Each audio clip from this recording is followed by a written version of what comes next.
Marcus Chen had always been told that humans were too emotional, too reckless, too primitive for deep space operations. The Galactic Council made that clear when they assigned him to maintenance duty aboard the flagship Eternal Dawn instead of combat operations. But when Princess Zarathul of the Vexarian Empire was captured by rebel forces, it wasn't the elite alien commandos who volunteered for the suicide mission. It was the human janitor from Sector 7.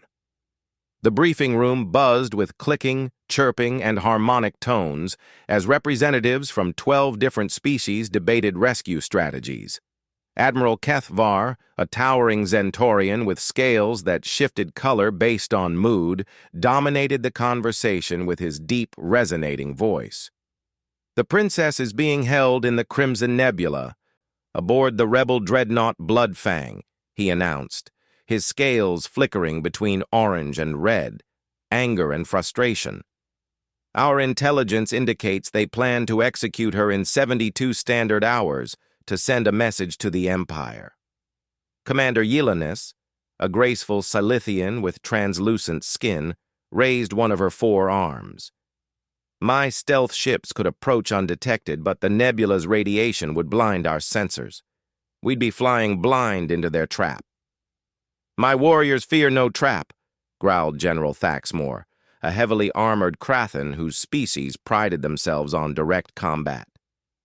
But their ship is defended by plasma shields that would require a full fleet to penetrate. A frontal assault would take days. Marcus watched from his position near the back. Officially there only to maintain the room's environmental systems, the aliens continued their debate, each species offering solutions that played to their strengths but acknowledged the mission's impossibility.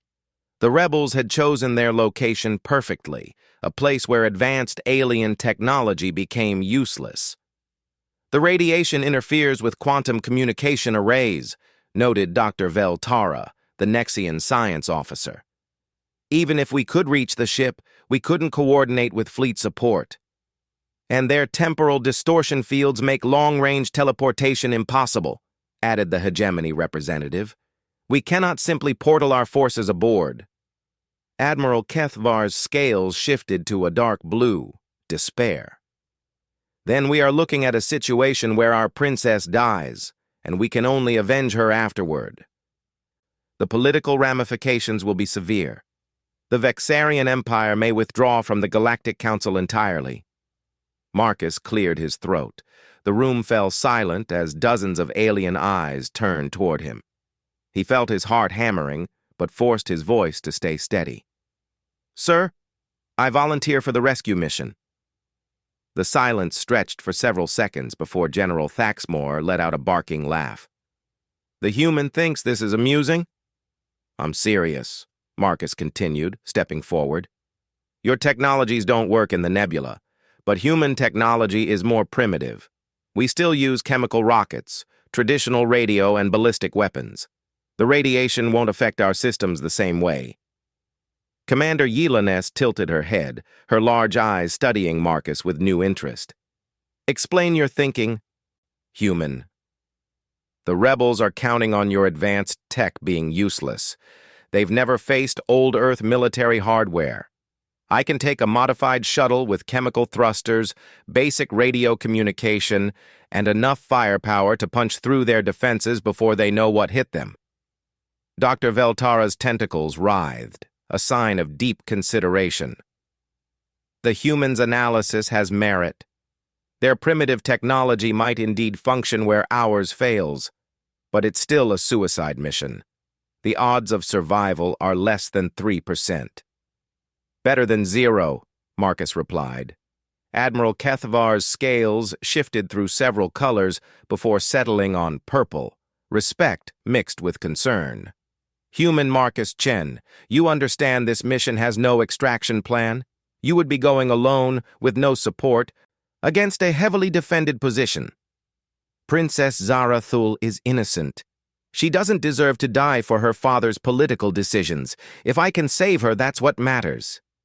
The room erupted in discussion as aliens debated in their native languages. Marcus caught fragments translated by his communicator. Some called him brave, others insane. A few suggested humans were indeed too emotional for rational decision-making. 3 hours later, Marcus found himself in Hangar Bay 12, watching engineers retrofit a standard maintenance shuttle with equipment that wouldn't exist for another 1,000 years in Earth's timeline. They stripped out all quantum-based systems and installed chemical fuel backup engines, traditional radio transmitters, and a cargo hold full of kinetic weapons, simple guns that fired metal projectiles using explosive charges. Chief Engineer Morgeth, a six-armed Nexian, watched nervously as her team worked. "I must protest this plan, Marcus Chen. These weapons are barbaric. These engines are inefficient. This radio system is practically prehistoric." "That's exactly why it'll work," Marcus said, running his hand along the shuttle's hull. "Sometimes the old ways are better." Princess Zarathul was known throughout the galaxy for her intelligence and diplomatic skills. She had spent years building bridges between species, working to prevent exactly the kind of conflict that led to her capture. Marcus had seen her speeches advocating for human inclusion in the Council, arguing that diversity of thought and approach made the galaxy stronger. As the shuttle's systems came online, Marcus reviewed the intelligence reports one final time. The Blood Fang was a stolen Imperial dreadnought, heavily modified by the rebels. It carried a crew of 800, armed with plasma cannons and protected by shields that could deflect most known weapons. The ship hung dead in space at the nebula's center, using the radiation as a natural barrier against pursuit. "Final systems check complete," announced Engineer Morgeth. "Your shuttle is as ready as we can make it. The chemical engines will provide 12 hours of thrust. The radio has a range of 2,000 kilometers. Your weapons are adequate for their intended purpose." Marcus climbed into the pilot's seat, feeling the familiar weight of Earth-made equipment around him. The controls were manual, requiring physical input rather than mental interface. The displays showed simple numbers and gauges instead of holographic data streams. "Remember," came Admiral Kethvar's voice over the radio, "you have approximately 68 hours before the execution. Good luck, human." The shuttle's engines ignited with a roar that shook the hangar, a sound alien ships hadn't made in millennia.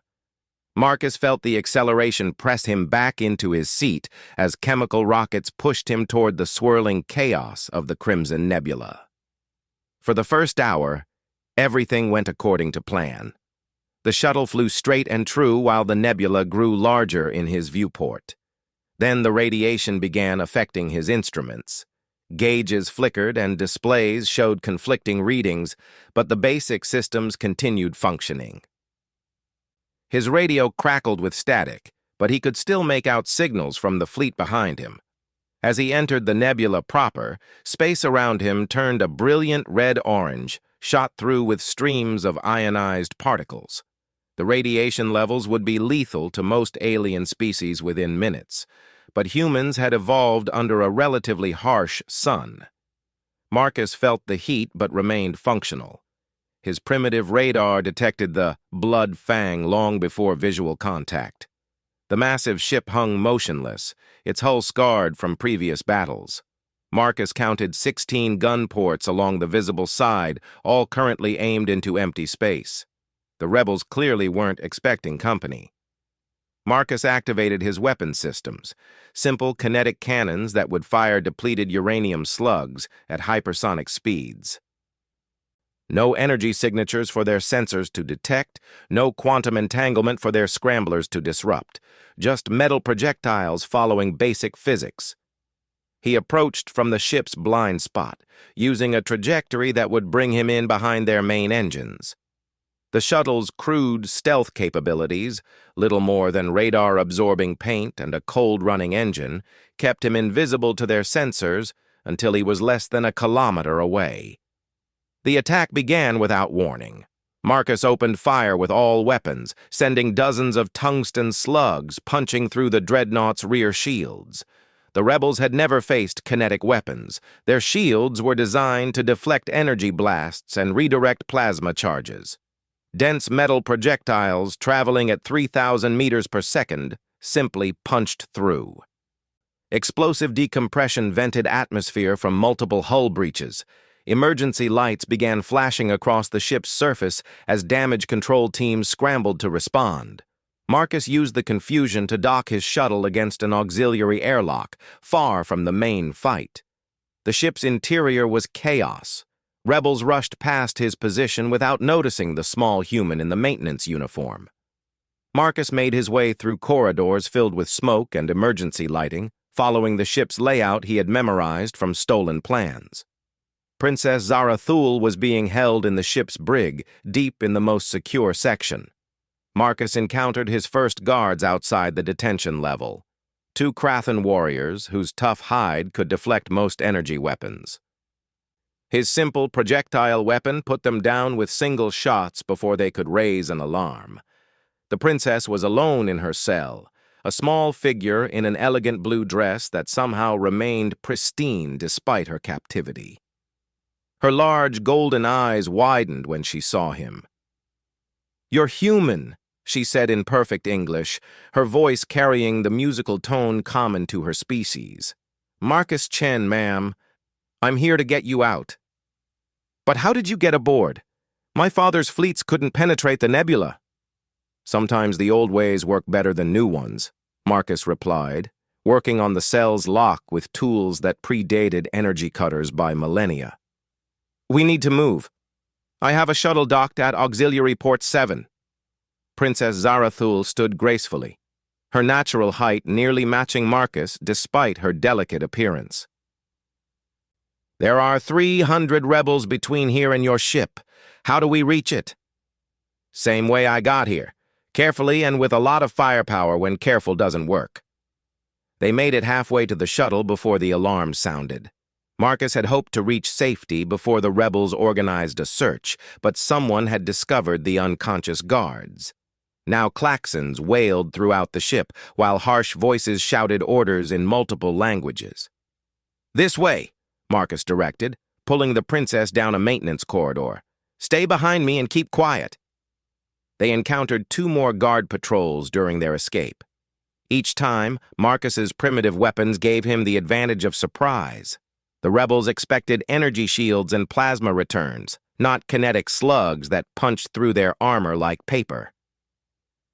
The shuttle was exactly where Marcus had left it, its simple systems humming quietly while the rebel ship burned around them.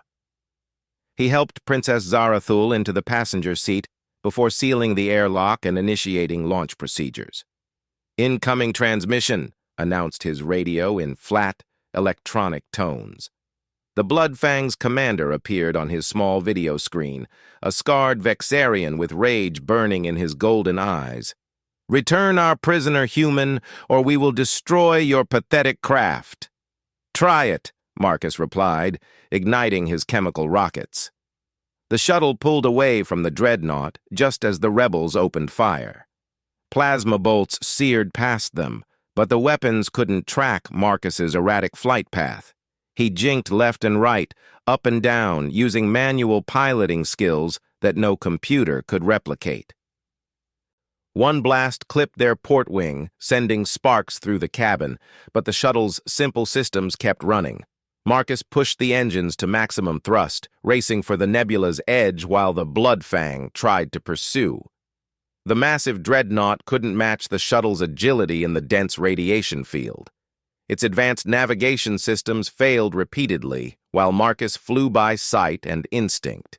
Within 30 minutes, they had reached clear space where the Galactic Council fleet waited. Admiral Kethvar's voice crackled over the radio, his words colored by amazement. "Marcus Chen, report your status." "Princess Zarathul is safe and unharmed. Mission accomplished." The celebration began before their shuttle even docked. News of the rescue spread throughout the fleet, then across the galaxy. The human had succeeded where alien technology failed, using methods so primitive they seemed like magic to species that had forgotten their own humble beginnings. But as Marcus helped the princess from their shuttle onto the flagship's deck, he noticed something troubling in the way the aliens looked at him. Respect, yes, but also calculation, fear. the realization that human capabilities might be more dangerous than anyone had imagined. Admiral Kethvar approached with his scales shifting between colors Marcus couldn't identify. "Marcus Chen, the Galactic Council owes you an enormous debt. Princess Zarathul's safe return will prevent a war that could have consumed dozens of systems." "Just doing what needed to be done, sir." The medals ceremony took place 3 days later in the Grand Assembly Hall aboard the Eternal Dawn. Representatives from 47 species gathered to honor the human who had accomplished the impossible, but Marcus noticed the armed guards positioned at every exit. They weren't there for his protection. Princess Zarathul stood beside him on the raised platform, wearing ceremonial robes that marked her as heir to the Vexarian throne. When she spoke, her words carried the authority of someone born to rule. Marcus Chen risked everything to save a person he had never met, asking nothing in return. His actions exemplify the best qualities of sentient life: courage, selflessness, and determination to protect the innocent. The assembled aliens applauded in their various ways, chirping, clicking, harmonic humming. But Marcus caught the undercurrents of conversation, the worried glances between species representatives. His communicator translated fragments: dangerous precedent, primitive weapons effectiveness, security implications. Admiral Kethvar stepped forward to present the medals, his scales a neutral gray that revealed nothing of his inner thoughts. "Marcus Chen, by authority of the Galactic Council, you are awarded the Star of Heroism, the Cross of Valor, and the highest honor we can bestow, the Medal of Galactic Peace." The weight of the medals surprised Marcus. They were made from materials worth more than Earth's entire gross domestic product, crafted by artisans whose species had perfected metallurgy before humans discovered fire.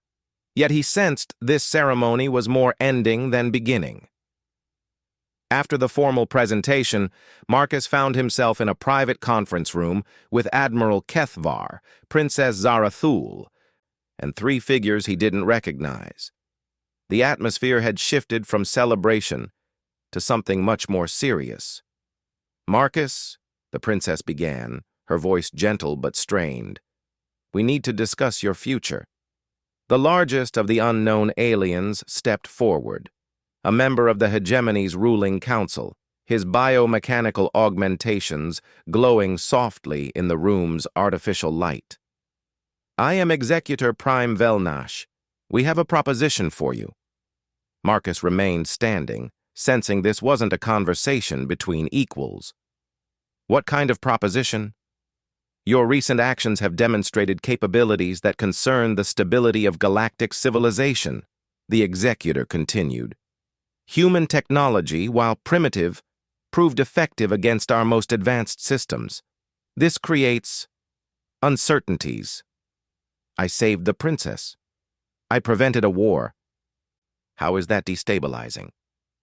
Princess Zarathul looked uncomfortable, her golden eyes avoiding Marcus's gaze. "The problem isn't what you did, Marcus. It's what it proves you could do." Admiral Kethvar's scales shifted to deep blue, sadness mixed with resignation.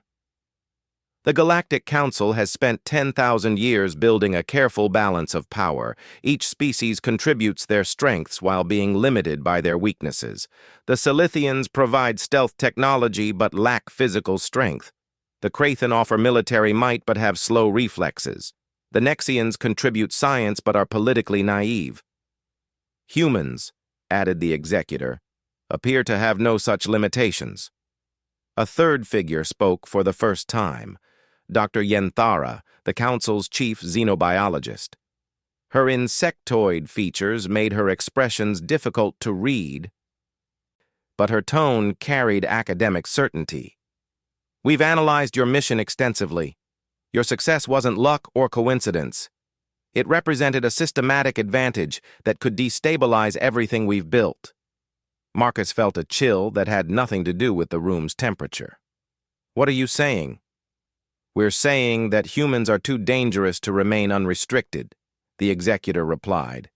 Your species combines physical resilience, technological adaptability, emotional flexibility, and strategic thinking in ways we've never encountered. The rescue mission proved you can succeed where our best specialists fail. Princess Zarathul finally met his eyes. Marcus, they want to offer you a position, a very important position that would ensure your cooperation. The room fell silent as Marcus processed the implications. These weren't honors being offered. They were golden chains. What kind of position? Dr. Yenthara consulted a data tablet with her lower arms, while her upper limbs gestured expressively. Chief of Human Integration. You would oversee humanity's gradual introduction to galactic civilization, ensuring that your species develops along acceptable lines. With appropriate supervision, added the executor, and restrictions on certain technologies. You mean you want me to help you control my own people? Admiral Kethvar's scales rippled through several colors before settling on orange, frustration. Marcus, you must understand our position. In a single day, you proved that human capabilities exceed our models. Your primitive weapons defeated our best defenses. Your manual piloting outperformed our navigation computers. Your physical endurance exceeded our biological limits. And worst of all, continued Dr. Yenthara, you demonstrated human emotional resilience. Most species would have fled or negotiated or sought compromise. You simply decided the princess needed saving and made it happen, regardless of the odds.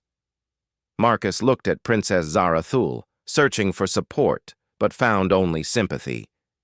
You agree with this? I owe you my life, she said quietly. But I also understand the Council's concerns. Humans don't think like us. You don't accept limitations the way other species do. That makes you unpredictable. The executor stepped closer, his augmented voice taking on a persuasive tone. Consider the benefits, Marcus Chen. Earth would receive advanced technology centuries ahead of your natural development. Disease and poverty could be eliminated. Your species could join galactic civilization as honored partners. Under supervision. Under guidance, Dr. Yenthara corrected.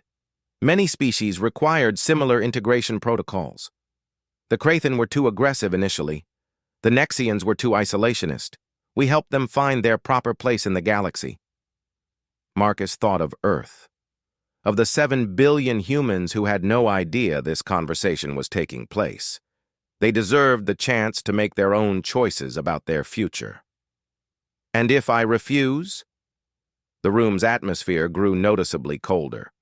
Admiral Kethvar's scales shifted to black, a color Marcus had never seen before. Refusal would be unwise, the executor said slowly. Earth's location is known. Your species' capabilities are now documented. There are factions within the Council who believe humanity poses an existential threat that should be addressed more directly. You're threatening my entire species. We're offering them survival, corrected Dr. Yenthara. Integration under your leadership, or potential quarantine under military oversight. The choice is yours. Princess Zarathul stepped forward, her voice urgent. Marcus, please consider this carefully. My father commands 12 fleets. The hegemony controls weapons that could crack planets. The Nexians have technologies that could alter human DNA itself. Working with the Council is your best option.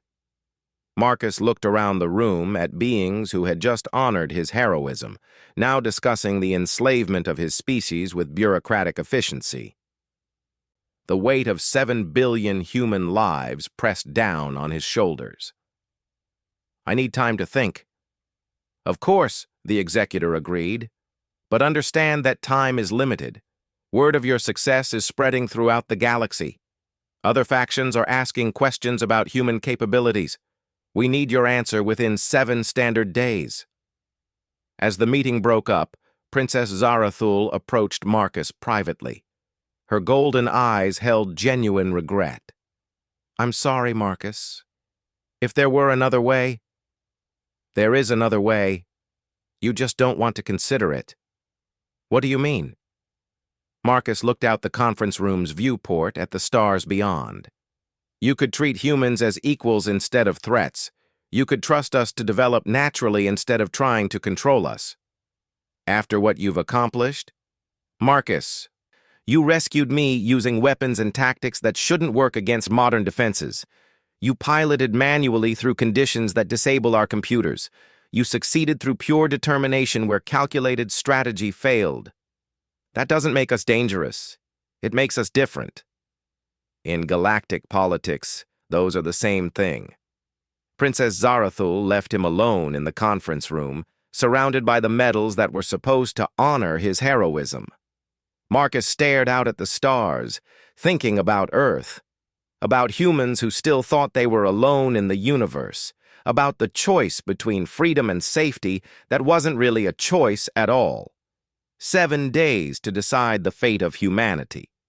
7 days to find a third option that the galaxy's greatest minds claimed didn't exist. Marcus Chen had always been told that humans were too emotional, too reckless, too primitive for deep space operations. Now he had 7 days to prove that sometimes being primitive was exactly what the situation required. The communications panel chimed softly. An incoming message from Earth, routine supply requests from the orbital stations, mundane reports about weather and politics, updates from a world that had no idea its future hung in the balance. Marcus made his decision. He wouldn't spend 7 days debating with beings who saw humans as problems to be managed. He would spend them doing what humans did best, finding a solution that nobody else had considered. The galaxy was about to learn that controlling humanity required more than superior technology and ancient wisdom.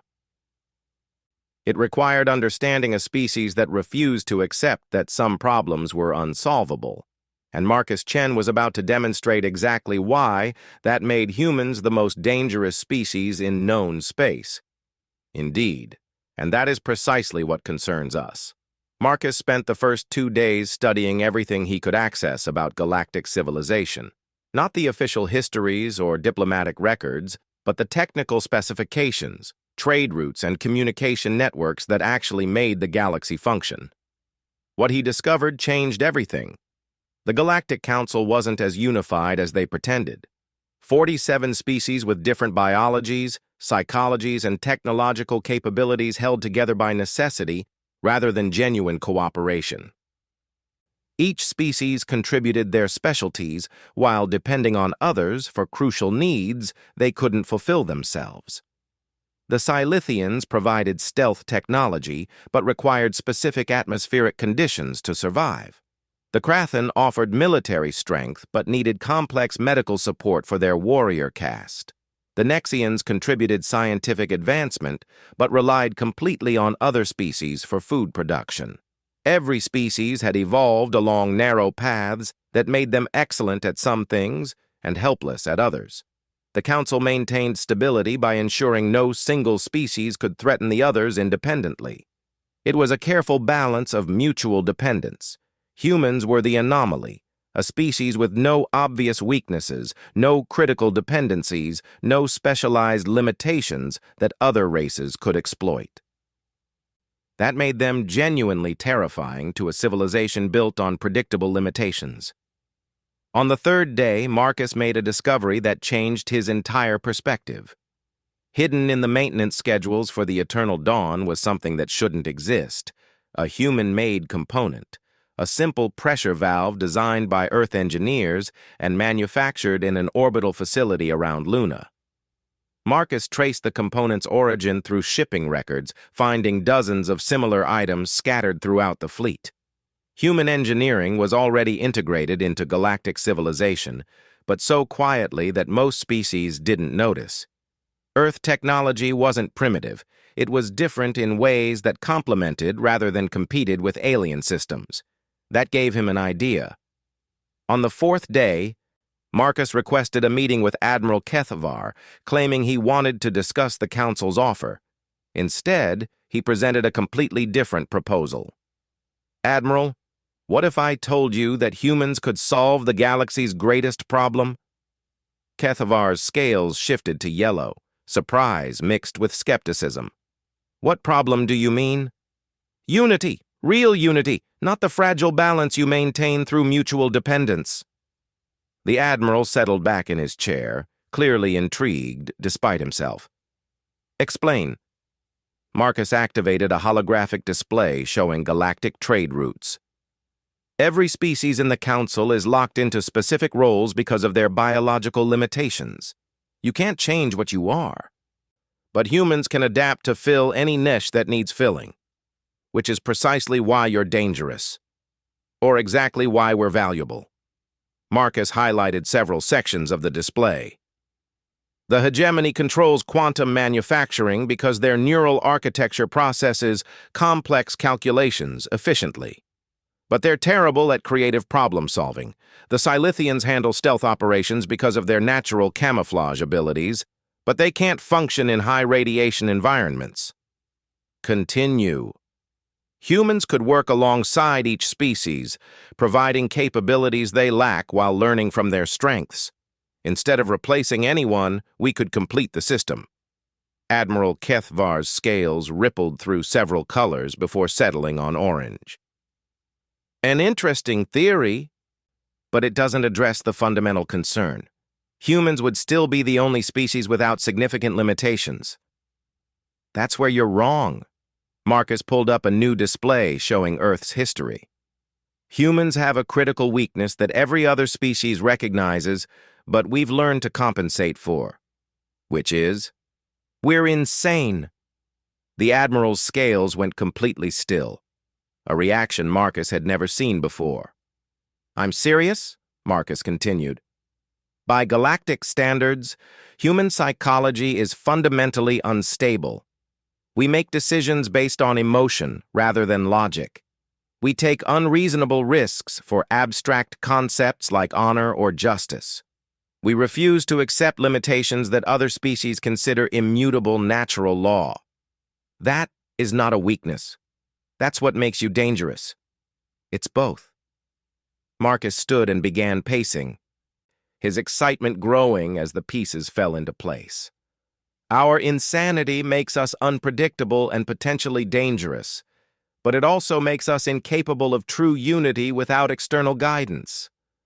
Admiral Kethavar leaned forward, his scales shifting to deep purple, intense concentration. Think about it, Marcus pressed. Every human success story involves cooperation with other species. I rescued the princess using alien technology integrated with human methods. Earth's orbital stations were built with Nexian computational assistance. Our best achievements happen when we work with others, not against them. You're proposing that human instability requires permanent partnership with more stable species. I'm proposing that human instability makes us the perfect integrative species. We can't dominate the galaxy because we can't even agree among ourselves long enough to try. But we can help every other species reach their full potential. The Admiral was quiet for several minutes, his scales cycling through colors Marcus didn't recognize. Finally, he spoke. This is a fascinating theory, Marcus Chen, but it remains a theory. The Council requires proof of concept before making such a momentous decision. Marcus smiled. I can provide proof, but I'll need authorization to contact Earth. 6 hours later, Marcus found himself in the flagship's primary communications center, with representatives from 12 different species monitoring his every word. The quantum communication array connected him directly to Earth's orbital command station, where his sister Sarah worked as a logistics coordinator. Marcus? Sarah's voice crackled through the speakers, her surprise evident even across interstellar distances. The media said you were on some kind of classified mission. Are you okay? I'm fine, Sarah. Listen, I need you to do something for me. Something important. What kind of something? Marcus looked around the room at the assembled aliens, all watching him with intense interest. I need you to organize a project, a big one. Get volunteers from every Earth station, engineers, scientists, construction workers, anyone willing to help. Help with what? Building something no one has ever built before. Over the next hour, Marcus outlined his plan to his sister while the aliens listened. He needed Earth's orbital facilities to construct a communication relay system using hybrid technology, human engineering principles adapted for alien quantum communication networks. The project would require unprecedented cooperation between human and alien technical teams, with each species contributing their unique capabilities while relying on human adaptability to integrate everything into a functional whole. But Marcus, Sarah interrupted, this is way beyond anything we've ever attempted. The power requirements alone would need Nexian quantum batteries. The computational architecture would require hegemony processing cores. The stealth capabilities would need silithian phase shift generators. Exactly. It can't be built by any single species. It can only work if everyone contributes. Dr. Yenthara clicked her mandibles, a sign of deep concern. This proves nothing, human. You could simply be demonstrating how to manipulate multiple species into serving human goals. That's the beauty of it, Marcus replied. The relay system won't be controlled by humans. It won't be controlled by any single species. It will require ongoing cooperation from all participants to function. He turned back to the communication panel. Sarah, here's the crucial part. The relay has to be built with a distributed control system. No species can operate it alone. If any participant withdraws their support, the entire system fails. Princess Zarathul, who had been observing quietly from the back of the room, stepped forward. You're proposing to create a form of technology that forces cooperation. I'm proposing to create something so valuable that no species would risk losing it by breaking cooperation. Admiral Kethvar's scales shifted to a color Marcus had never seen, deep silver shot through with gold. And what would this relay system accomplish? Marcus grinned. Instant communication across the entire galaxy. Every world, every ship, every station connected in real time. No more delays for diplomatic messages, no more coordination problems during emergencies, no more isolation for frontier colonies. The room erupted in clicking, chirping, and harmonic discussion as aliens debated the implications in their native languages. Marcus caught fragments through his translator. Impossible technical challenge. Revolutionary capability. Dangerous precedent. Executor Prime Velnash materialized in the room via holographic projection, his augmented features revealing nothing of his thoughts.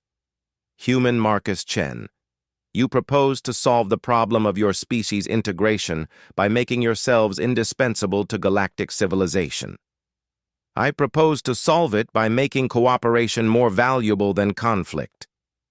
The technical challenges are significant, noted Dr. Yenthara. Such a system would require innovations beyond current capabilities. Which is why it needs human involvement, Marcus replied. We specialize in making impossible things work. Over the next 3 days, the project took shape with impossible speed. Earth's orbital facilities became the hub of the most complex engineering collaboration in galactic history. Human workers found themselves partnered with alien specialists, learning techniques that wouldn't exist in Earth's timeline for thousands of years, while teaching practical solutions that alien perfectionism had overlooked.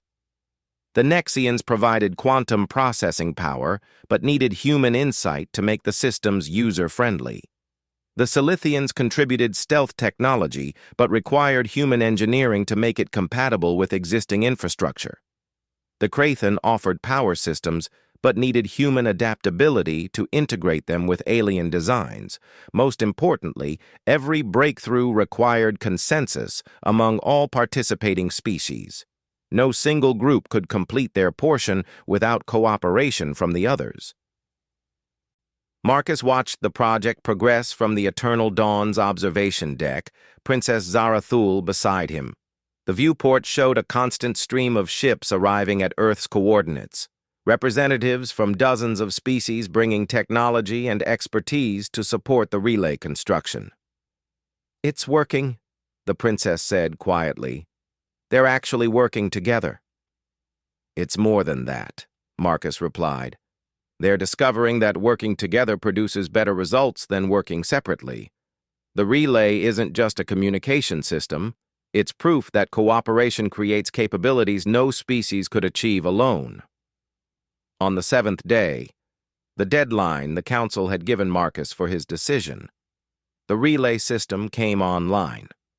The test transmission connected 47 worlds simultaneously, carrying messages in real time across distances that had previously required weeks or months for communication. The technical achievement was impressive, but the political implications were revolutionary.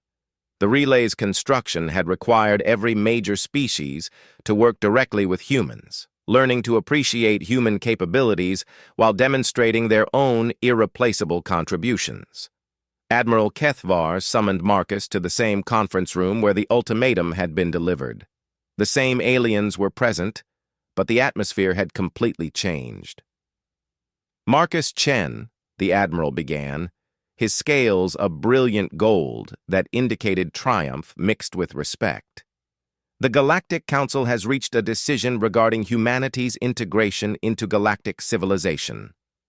"I'm listening." Executor Prime Velnash stepped forward, but his tone held none of the previous threat. "The Relay Project has demonstrated that human capabilities, when properly directed, enhance rather than threaten galactic stability. Therefore," continued Dr. Yenthara, "the Council formally invites humanity to join galactic civilization as full partners, not as supervised subjects, but as equals contributing unique capabilities to our common future." Princess Zarathul smiled, her golden eyes bright with genuine happiness. "You did it, Marcus. You found a way to turn human unpredictability into an asset rather than a liability." Marcus felt the weight of 7 billion human futures lifting from his shoulders. The Relay Project was just the beginning. Humans work best when we have impossible problems to solve and good people to solve them with. "Speaking of which," Admiral Kethvar added, his scales rippling with amusement, "the Council has a new assignment for you. The Andromeda Galaxy has been sending signals that suggest intelligent life, but they're using communication methods we don't understand. Let me guess. You need someone to figure out how to make contact using technology that probably shouldn't work." Precisely. Marcus Chen had always been told that humans were too emotional, too reckless, too primitive for deep space operations. Now he was being asked to lead first contact with an entirely different galaxy, because those same qualities made humans uniquely qualified for impossible missions.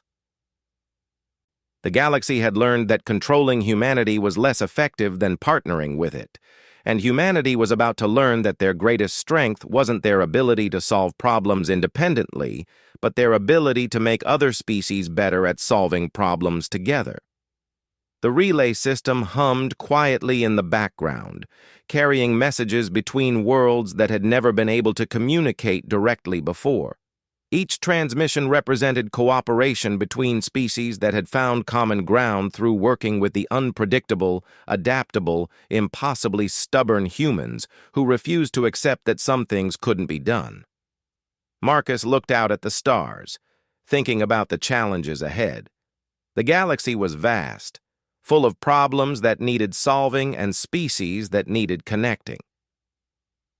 And humanity finally had its proper place in the cosmos, not as conquerors or subjects, but as the species that helped everyone else become more than they could be alone. He braved death to rescue the princess, and in doing so, rescued something far more valuable: the future itself.